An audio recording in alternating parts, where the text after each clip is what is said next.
Kita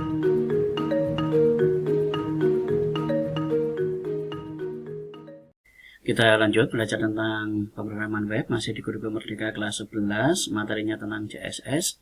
Kita akan ke pseudo class dan pseudo element. Kita ke materinya. Kita ke materi yang ke-12 dari CSS, yaitu pseudo element dan pseudo class. Kita langsung lihat di dalam Visual Schools-nya. Kita akan lihat di dalam CSS. Kita akan masuk ke dalam pseudo class dulu. Di dalam pseudo class dulu, cara penulisannya adalah kita panggil selector, kemudian ini adalah pseudo class, kemudian ini adalah property dan value-nya. Contohnya di dalam sini, penggunaannya di sini ada selector, itu adalah elemennya, kemudian berikutnya adalah pseudo class-nya. Ini sudah dibuatkan, yaitu link, visited, kemudian hover, kemudian aktif. Kita akan menggunakan hover di sini, jadi kita akan menggunakan hover. Untuk penggunaan kita langsung masuk ke dalam VS Code. Di sini kita akan menggunakan yang di hover adalah elemen dari LI ini.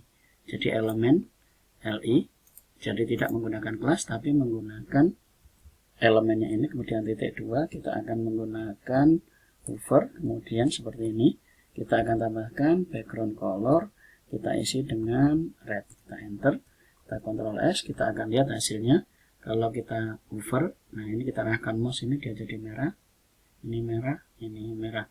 Ini adalah elemen. Kalau misalnya ini saya ganti dengan elemen yang lain, contoh di dalam sini ada elemen H2 untuk artikel, kemudian ada H2 untuk artikel 2. Jadi contoh, nanti kita akan ganti elemen yang ada digunakan di dalam sini, kita panggil dengan H2. Jadi contoh, kita Ctrl S. Dan kita lihat, nah ini kalau kita arahkan dia jadi merah.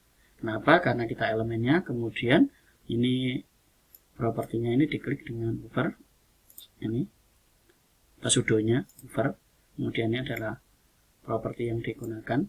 Jadi kalau ini merah, ini merah. Kemudian berikutnya kita akan belajar, ini bisa dipilih, kita akan belajar tentang pseudo element. Di dalam pseudo element ini sama, selector, kemudian pseudo element, kemudian property, kemudian value. Di sini kita menggunakan P, paragraf, kemudian ini adalah pseudo elemennya, first line, kemudian seperti ini, first letter, kemudian ini adalah property, dan ini value. Sebagai contoh, ini kita akan copy saja, kita akan copy, berarti elemen yang digunakan di dalam sini ini adalah, kita paste, P, jadi paragraf, kemudian titik 2 dua kali, ini kita Ctrl S, kemudian kita akan lihat huruf pertama dari P selalu menggunakan huruf besar. Di sini warnanya merah, jadi ini dikasih warna merah, first letter, kemudian font size-nya ini besar. Jadi ini kita bisa lihat supaya lebih jelas di dalam sini. Nah ini semua yang P diawali dengan warna merah dan ini fontnya besar. Kemudian sebagai contoh berikutnya kita akan lihat di atas ini menggunakan pseudo elemen first line. Kita akan copy, kita akan letakkan di dalam ini. Kalau tadi first letter, ini kita akan ganti dengan first line. Kita Ctrl S, kemudian kita bisa lihat hasil yang ada di dalam sini. Nah ini first line-nya dia akan menjadi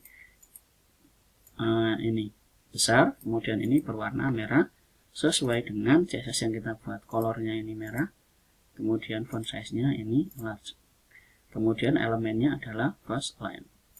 Nah ini sudah elemen, kemudian yang diberi adalah elemen P.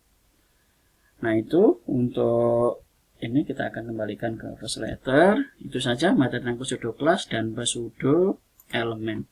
Hasilnya seperti ini. Kita akan lanjut di video berikutnya. Untuk pseudo class dan pseudo element bisa dicoba-coba, terutama penggunaan dari sini.